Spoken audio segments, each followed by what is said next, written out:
Buenos días, hermanos, que Dios les bendiga a todos. Bueno, los que estuvieron viendo ayer van a decir, este de nuevo.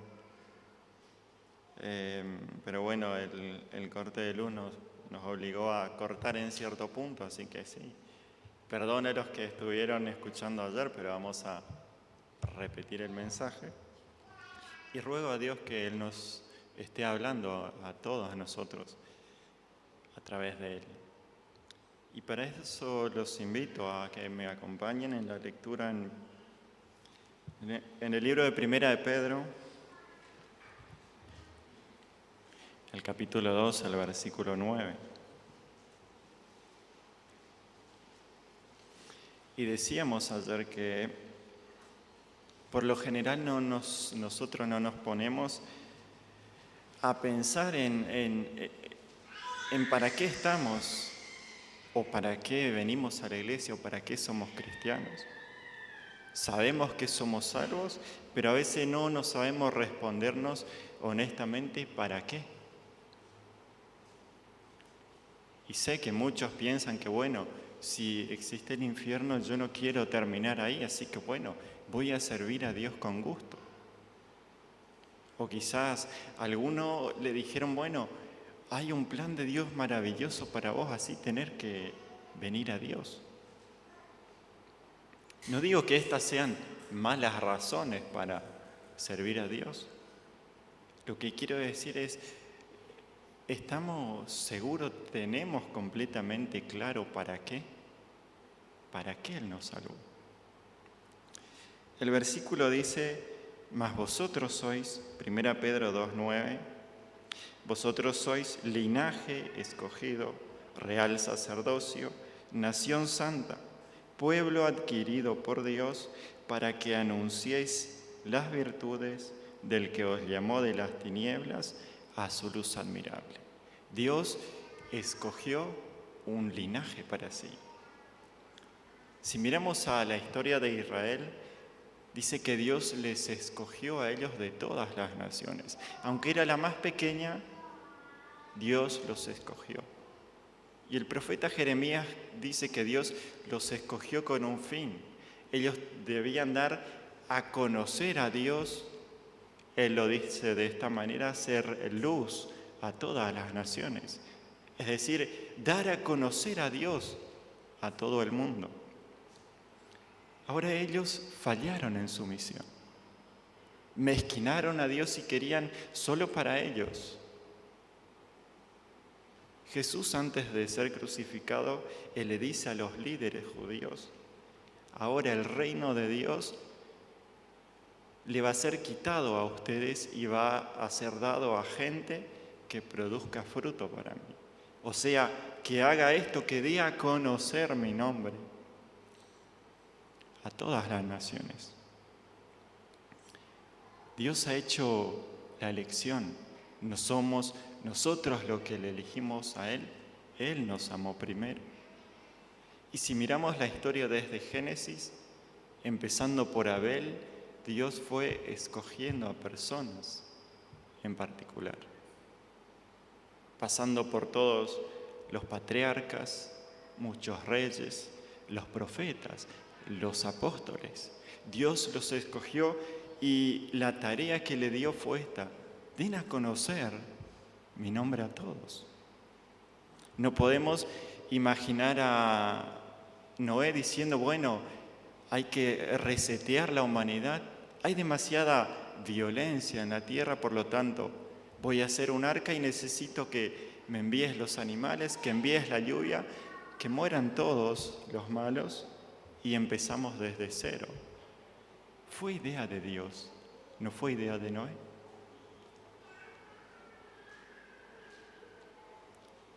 Cuando Dios llama a Moisés, él está muy cómodo cuidando las ovejas de su padre. Dios tenía un plan para él. Dios le dijo, bueno, yo te voy a usar para sacar a tus hermanos de la esclavitud de Egipto. Pero si leemos cuando Dios le llama a Moisés, él no quiere tener nada que ver con el plan de Dios. Yo no sé, yo no soy capaz, yo no sé hablar, yo no puedo, yo no quiero ir, envíe a otro. Yo me imagino que le habrá pensado, no tengo siquiera una espada y tengo que sacar a 2 millones de personas al imperio más poderoso del mundo. Pero Dios tenía hecho su plan. Moisés debía cumplir con su parte y Dios le dice a Moisés, con mi brazo fuerte, soy yo los que la voy a sacar. El apóstol Pablo aún era Saulo de Tarso. Nunca planeó hacer tantas obras misioneras, al contrario, él estaba enfocado en destruir este nuevo camino, en destruir esas pequeñas obras misioneras que estaban naciendo. Él tenía la autoridad para hacerlo.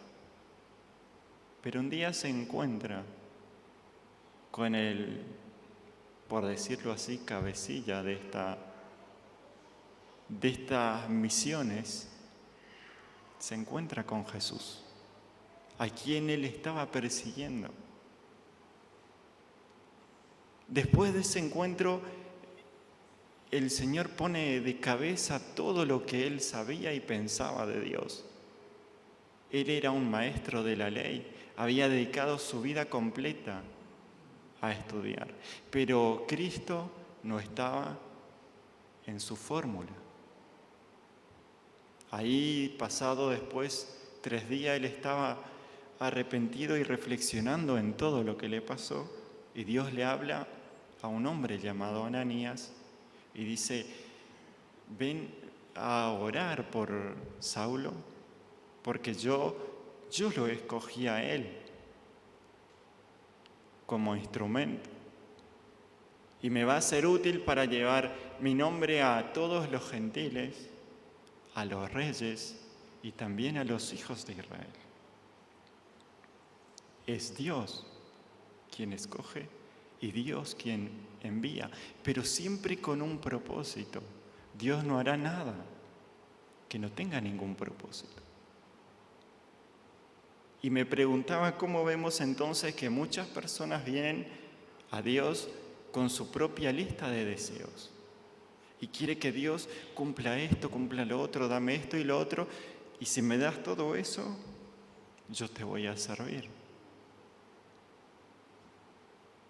Y como hay gente que quiere escuchar algo así, también hay predicadores para ellos, que acomodan el mensaje a lo que quiere escucharse, a lo que se escucha bien. Como decía Pablo, teniendo comezón de oír, es decir, queriendo escuchar algo que se acomode a su estilo de vida, se amontonarán maestros, haciendo publicidad, propaganda de lo que vos podés tener por ser hijo del rey, pero no hablan, callan de las virtudes transformadoras de Cristo. Mas vosotros sois linaje escogido. Y aquí el apóstol Pedro hace una comparación de quienes él estaba hablando en el versículo anterior. Él venía hablando de aquellos que rechazaron a Jesús. Y se refiere a Jesús como la piedra principal de la construcción, como el fundamento de la fe. Y está hablando de los que lo rechazaron y ahora pasa a hablar de los destinatarios de su carta y dice, ellos rechazaron, pero ustedes son un linaje escogido. A ustedes Dios los eligió. Cuando la Biblia habla de estos que rechazaron, los identifica como los rechazados, como los desaprobados por Dios, como los impuros, los que todavía permanecen en oscuridad. Mas este linaje escogido los llama elegidos, parte de su familia, puros, aprobados, que están en luz, son conocidos por Dios. Mas vosotros sois linaje escogido.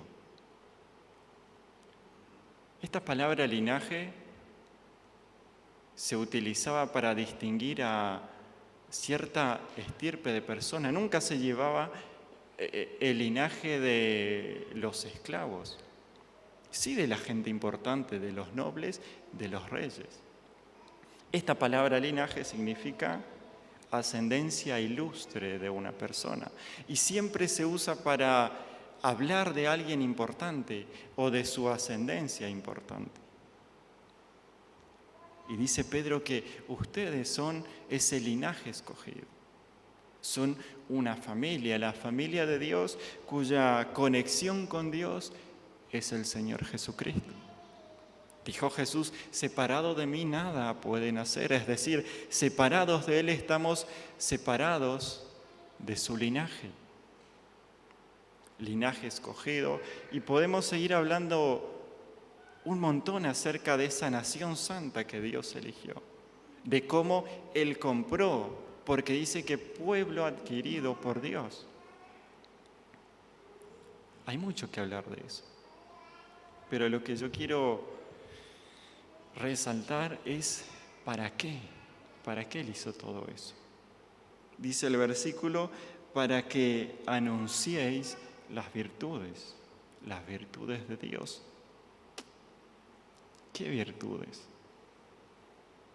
¿Conoce alguna de esas virtudes de Dios? Esta palabra virtud, o la palabra que se traduce como virtud, significa hombría. La hombría es un conjunto de características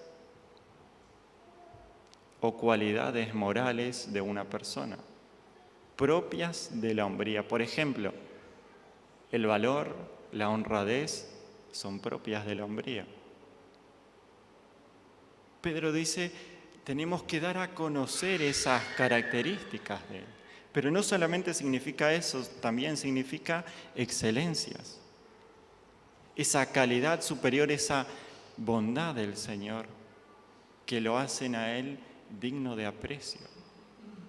Este conjunto de características, esas bondades, es la que dice Pedro, tienen que dar a conocer.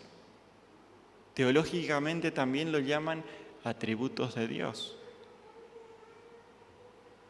para que anunciéis las virtudes del que los llamó. No solamente los llamó, sino que los sacó de las tinieblas a la luz. Entonces el Evangelio no era, no tienes que emborracharte, no tienes que fumar, porros no, baile no, diversión tampoco. Y sigue una lista de prohibiciones como si fuese el Evangelio solo una reforma ética o reforma social. Pero el Evangelio es mucho más que eso.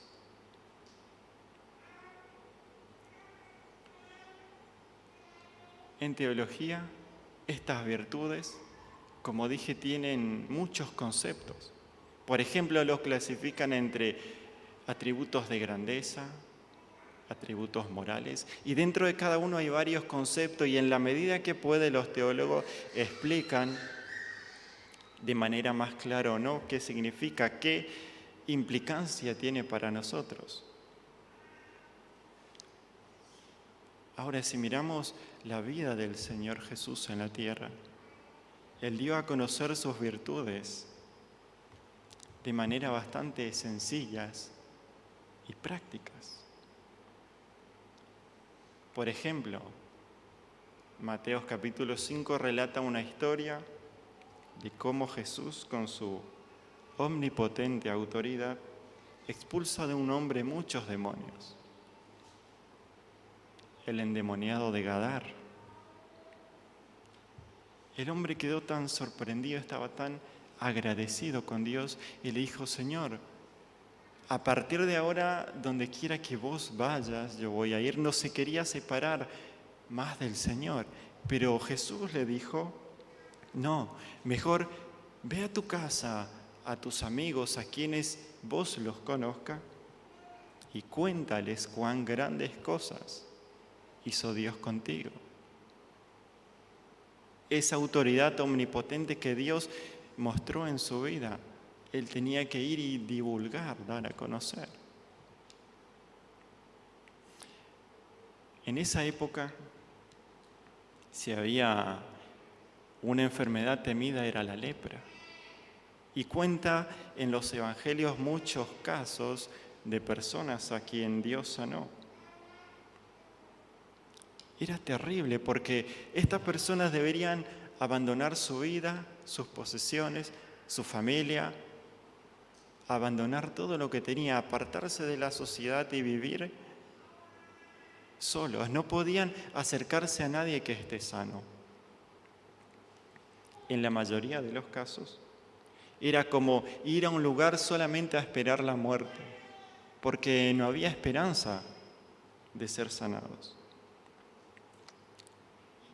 En Marcos capítulo 1, versículo 40 al 45, cuenta una de esas historias. Y un hombre que contrajo esta enfermedad desesperado se acerca al Señor, aunque él no podía hacerlo. Se postra ante él y le ruega: Señor, si quieres, puedes sanarme. Y dice que Jesús tuvo compasión de él y lo sanó, pero le dijo: no haga mucho comentario de este milagro.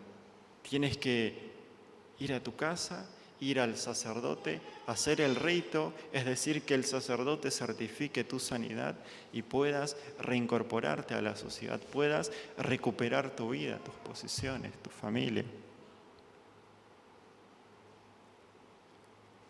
Pero hermanos, ¿quién podría callar algo así?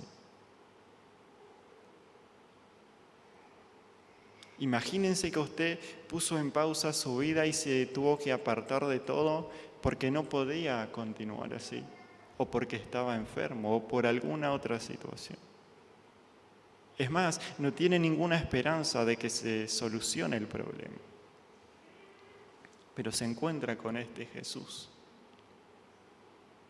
Él lo sana. ¿Cómo podría usted callar algo así?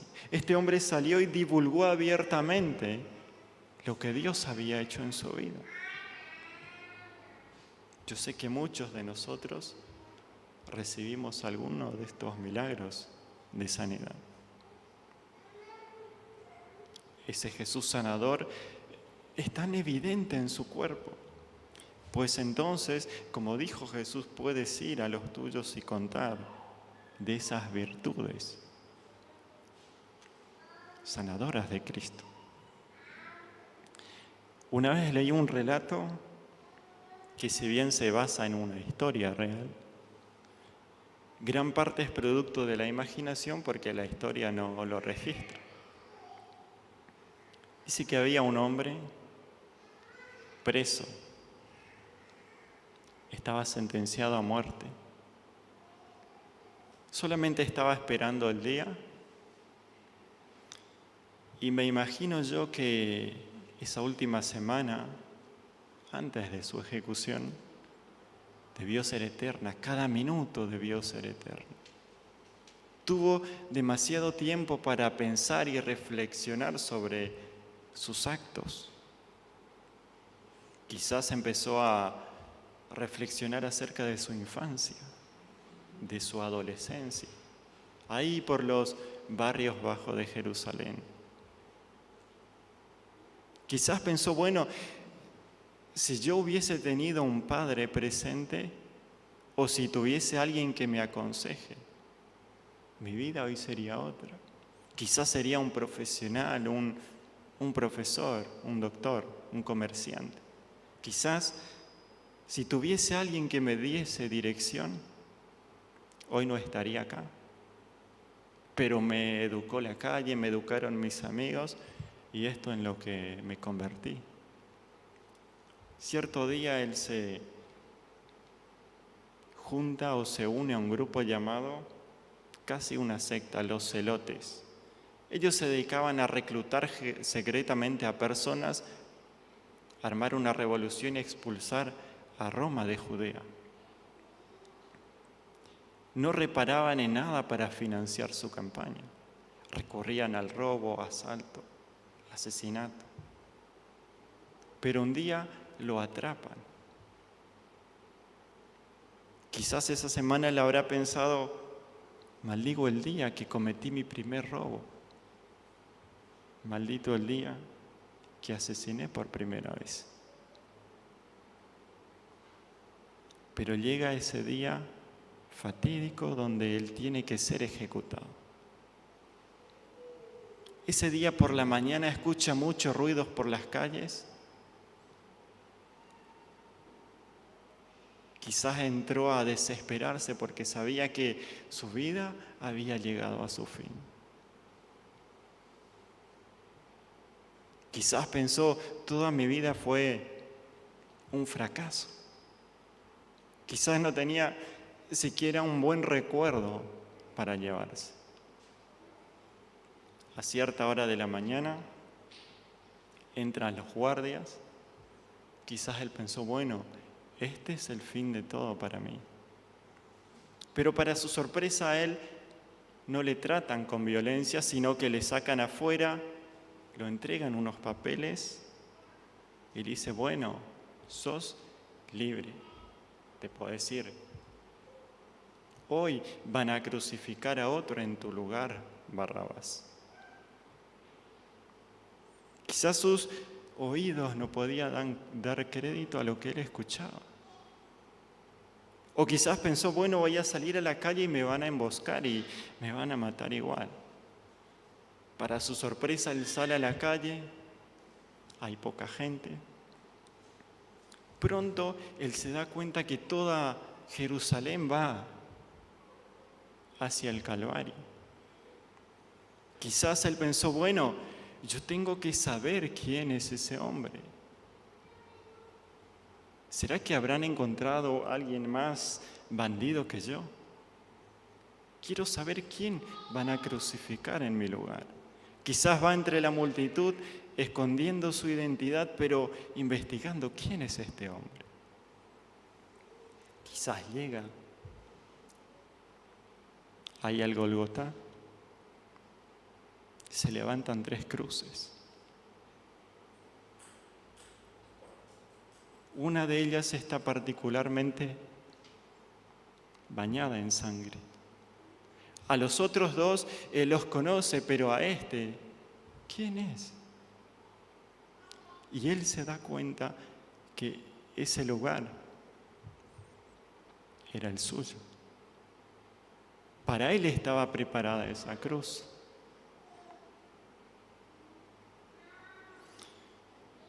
Saben, un día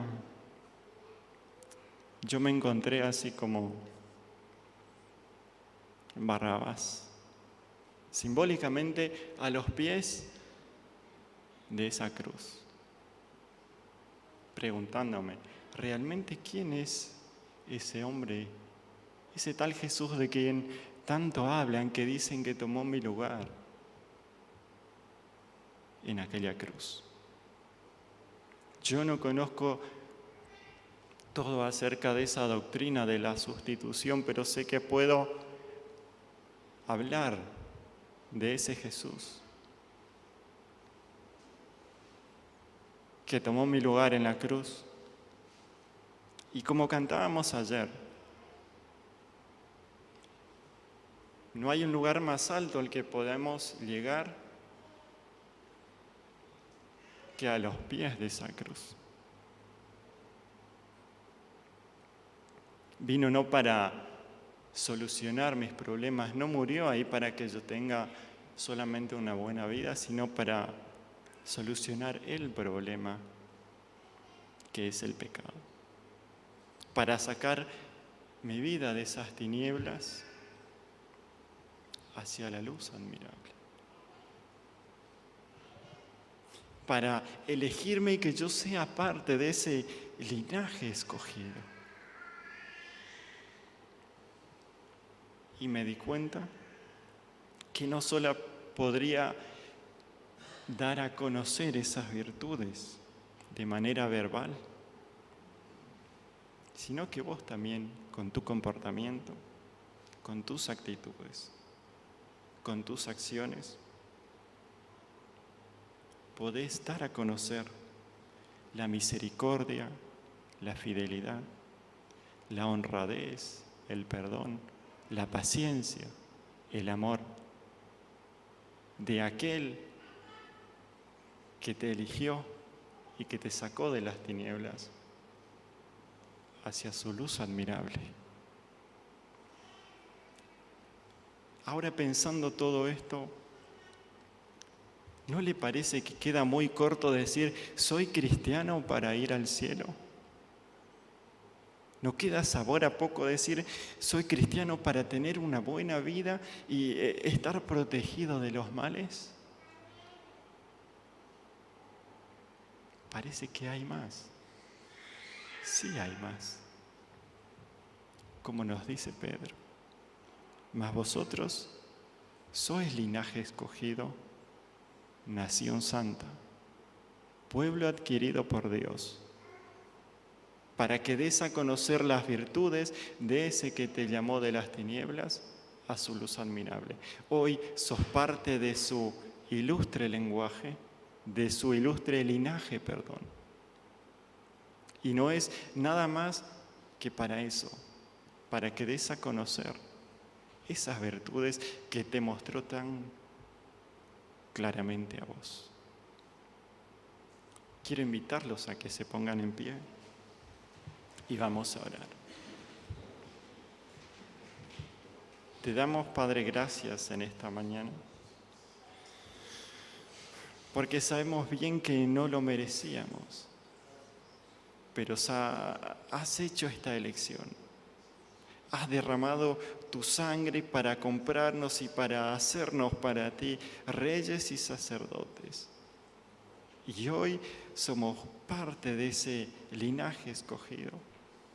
Solo te pedimos que nos dé fuerzas y entendimiento para que podamos ir y dar a conocer tu nombre, ir y dar a conocer cuán grandes cosas has hecho con nosotros. Te pedimos que nos bendiga en esta mañana y que esta semana que vamos a comenzar podamos tener y aprovechemos las oportunidades que tengamos para dar a conocer tus virtudes. Te rogamos, Padre, en el nombre de Cristo Jesús. Amén.